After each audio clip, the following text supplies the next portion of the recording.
Kwa hakika, mpango wa kuboresha mazingira ya biashara na uwekezaji umekuwa ni nguzo muhimu ya kuhakikisha kuwa kila sekta inatimiza wajibu wake katika kuweka mazingira wezeshi ya uwekezaji na ufanyaji biashara, na hivyo kuvutia uwekezaji na biashara nchini.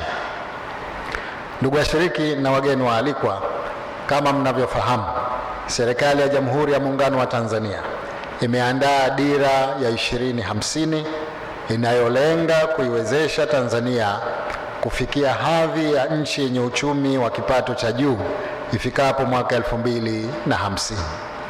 Dira hiyo inalenga kufikia uchumi wenye thamani ya dola za Kimarekani trilioni 1 pamoja na kuinua kipato cha mtu binafsi angalau kufikia dola 7,000 sawa na takriban shilingi milioni 18.2 kwa mwaka.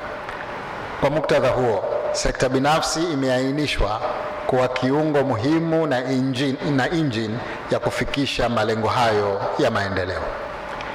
Kwa lengo la kufikia azma hiyo, nchi yetu inahitaji ukuaji endelevu wa pato la taifa kwa angalau 10% kwa mwaka kuanzia mwaka 2026 hadi 2050. Hali hii inahitaji uwekezaji mkubwa katika sekta za uzalishaji, viwanda, kilimo cha kisasa, uchumi wa bluu, nishati, tehama pamoja na huduma zenye tija na thamani kubwa. Ni dhahiri kuwa serikali pekee haiwezi kufanikisha malengo haya. Hivyo, ushiriki mpana wa sekta binafsi kwa njia ya uwekezaji katika uzalishaji wa bidhaa na huduma ni jambo lililopewa uzito na kuwekewa msisitizo mkubwa katika dira ya 2050.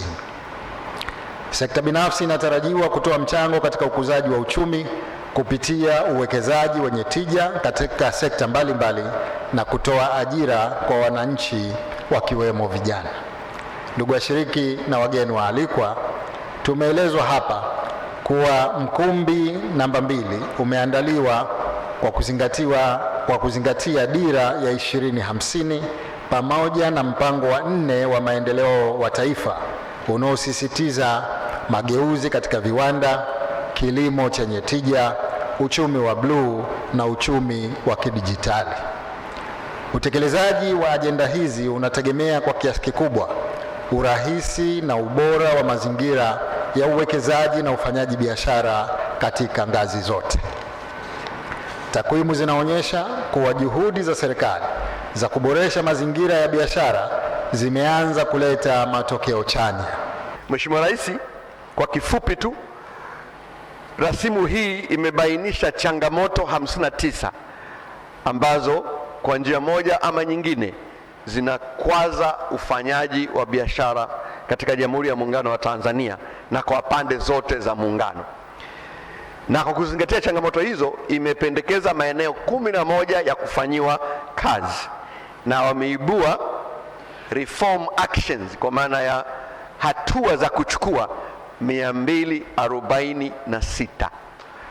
Ile tume ya Mheshimiwa Katibu Mkuu mstaafu, Katibu Mkuu kiongozi mstaafu Ombeni Sifue, nadhani iliibua reform actions kwenye mfumo wa kodi zaidi ya 400. Sasa hawa wameibua 246.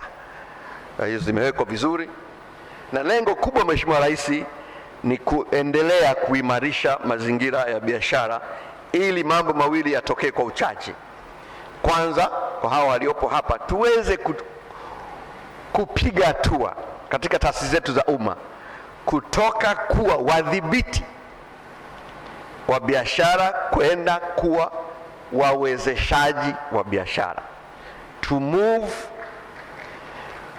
move from formal compliance burden to being a facilitators of business. Hili ni lengo kubwa ambalo limeainishwa vizuri kwenye rasimu yetu, na hili linahitaji sio tu mabadiliko ya sheria Mheshimiwa Rais, linahitaji mabadiliko ya mitizamo ambayo ni kazi ngumu zaidi kuliko kubadilisha sheria. Mheshimiwa Dr. Ndumaro ameeleza hapa kubadilisha sheria kule bungeni. Ukweli ni kwamba kwa maana ya mitazamo, mindset, hakuna sheria itakayotunga ikabadilisha mindset.